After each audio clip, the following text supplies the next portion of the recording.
Super 6 హామీలను అమలు చేయడంలో కూటమి ప్రభుత్వం విఫలమైందని సిపిఐ గుంటూరు జిల్లా కార్యదర్శి జంగాల అజయ్ కుమార్ విమర్శించారు. కొత్తపేటలోని సిపిఐ కార్యాలయంలో శనివారం జంగాల మాట్లాడారు.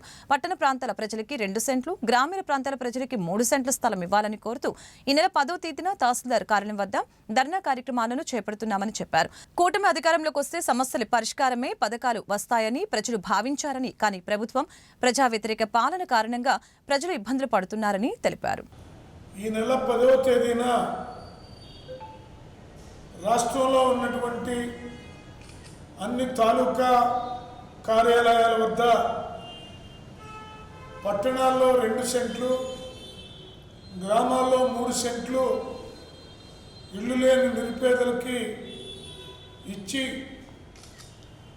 వారికి ఆ ఇల్లు కట్టుకోవడానికి 5 లక్షల రూపాయల ఆర్థిక సహాయం చేయాలని సిపిఐ ఆధ్వర్యంలో ఇప్పటికే ఒక దశ పోరాటాన్ని కొనసాగించాం. మలి దశ పోరాటంగా ఈ నెల 10వ తేదీన తాలూకా కార్యాలయాల వద్ద ఆయా లబ్ధిదారులను తీసుకొని వెళ్ళి అర్జీలు ఇప్పించేటటువంటి కార్యక్రమాన్ని చేపట్టడం అనేది జరిగింది. రాష్ట్ర ప్రభుత్వం అధికారంలోకి వచ్చి 7 నెలలు దాటుతున్నప్పటికీ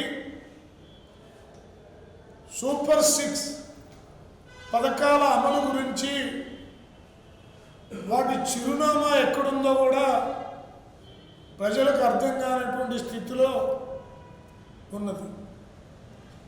ప్రజలందరూ ఈ ప్రభుత్వం అధికారంలోకి వస్తే తమ యొక్క సమస్యలన్నీ